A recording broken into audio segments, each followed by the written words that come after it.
Hier, on célébrait la journée mondiale de lutte contre l'homophobie et contre les violences faites aux trans et aux lesbiennes. Et à cette occasion, France Télévisions mobilise ses antennes et accompagne le milieu associatif. Bonsoir Jérémy Falédan. Bonsoir. Merci d'être avec nous. Vous êtes coprésident de SOS Homophobie.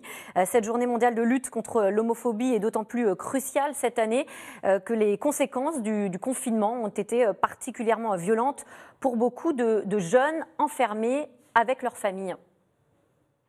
Absolument, on l'a vu, cette crise a exacerbé les violences qui pouvaient s'exercer contre les personnes LGBT et en l'occurrence contre les jeunes LGBT. Loin de les avoir produits, ce qu'elle a fait, c'est qu'elle les a amplifiés et parfois juste dévoilés et mis des jeunes dans des situations inconfortables, voire dangereuses, où ces jeunes étaient coincés dans des environnements très hostiles, avec des parents qui reniaient complètement leur identité et leur orientation sexuelle.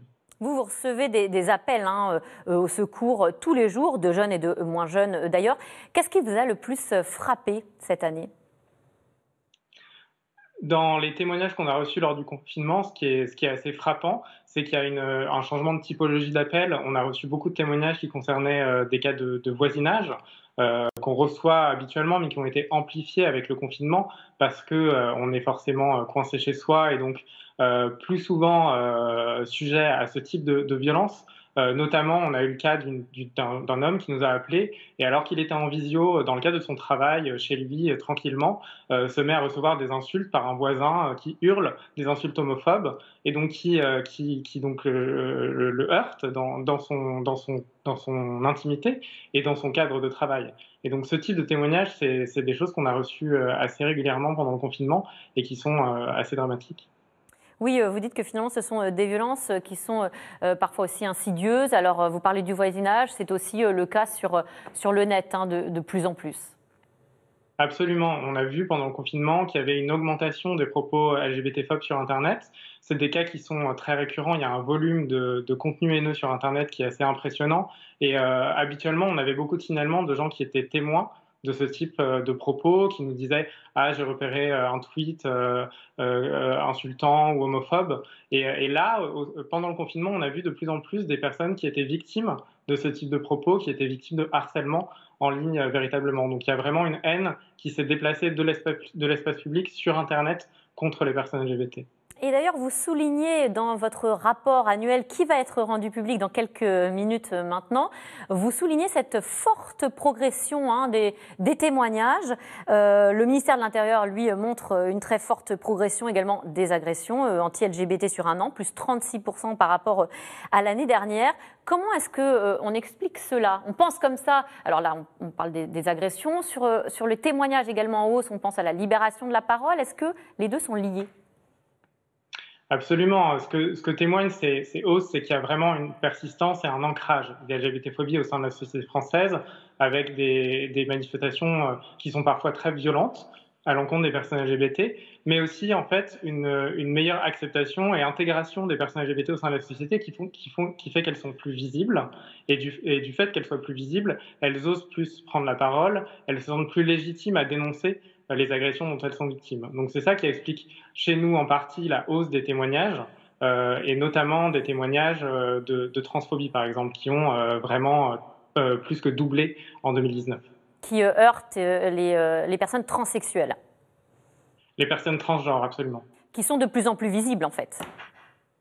Oui, complètement. Et on l'a vu l'année dernière avec l'agression très médiatisée de Julia, qui est une jeune femme trans, qui a ensuite pris la parole dans plusieurs médias et dont l'agression a suscité l'indignation, et à raison. Et suite à cette agression, nous, on a reçu beaucoup de témoignages d'autres personnes trans qui dénonçaient des violences dont elles pouvaient être victimes. Donc cette visibilité qui est apportée aux personnes LGBT, que ce soit au travers des discriminations et des agressions qu'elles subissent et qui sont dénoncées, ou de manière générale dans la culture, dans la représentation médiatique qu'on peut produire, elle favorise la libération de la parole et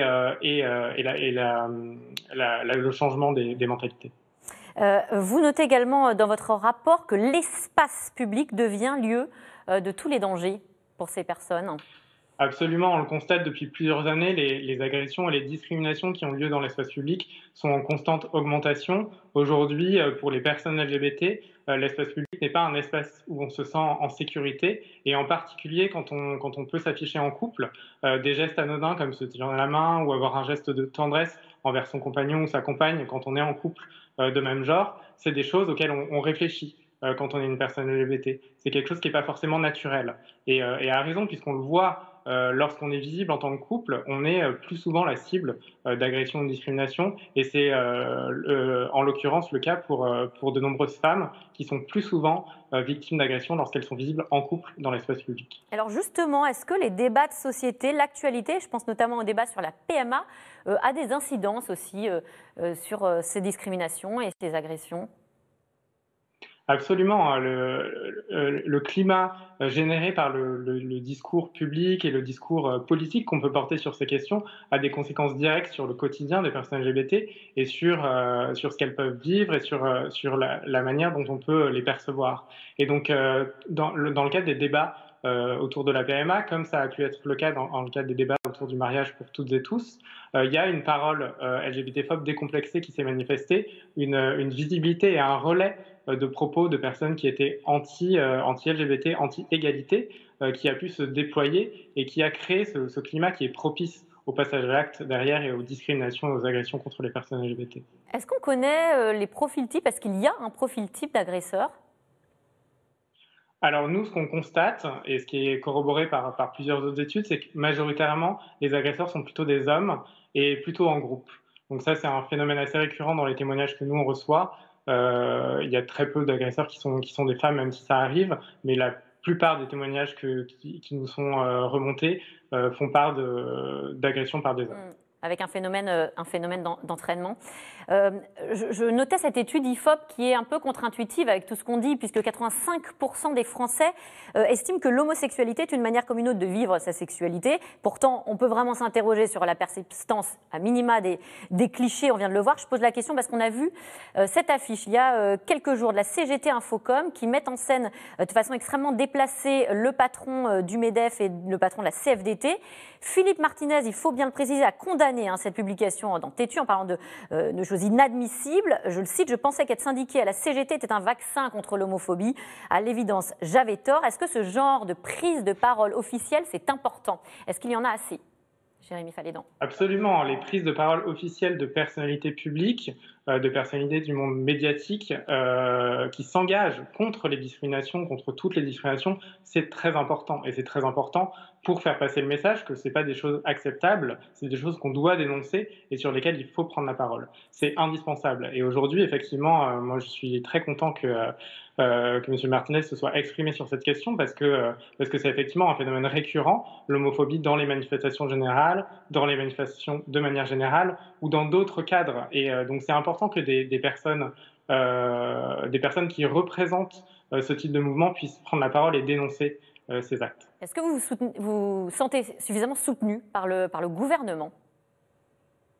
Alors, il y a un soutien des associations qui est indéniable avec le travail de la DILCRA, qui est la délégation internationale de lutte contre le racisme, l'antisémitisme et la haine anti-LGBT, qui est important et surtout indispensable. Mais aujourd'hui, tout ne peut pas passer par le travail des associations. Il faut que le gouvernement s'engage et adopte des politiques publiques qui soient ambitieuses sur ces questions-là. On ne peut pas, en tant qu'association, prendre en charge toute la lutte contre ces discriminations et contre cette haine. Il faut absolument un engagement réel et fort de l'État pour la prise en charge des victimes.